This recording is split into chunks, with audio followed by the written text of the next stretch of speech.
And for today's Robert E. Howard Conan story, we read Xuthal of the Dusk.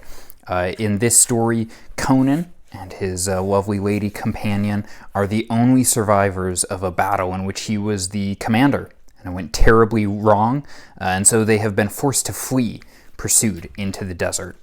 And they're on the brink of starving to death from lack of water. I guess dying of thirst would be a better way to say it, when they find this ancient city that is lost and seems to be abandoned. And so they start exploring it, and not all is as it seems. Corpses come alive and start fighting them. There seems to be a shadow that consumes people and takes them away.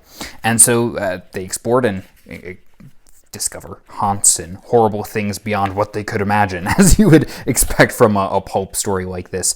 Apparently, this short story specifically started a trend of Conan stories that are him hanging out with a beautiful woman in lost ruins, or at least those two elements having to be involved in a major way. And, you know, it's not a bad short story for starting that pattern, for sure. You can definitely see why it caught on. It's entertaining to read. It's sort of like Conan Haunted House, only it's haunted ancient city instead.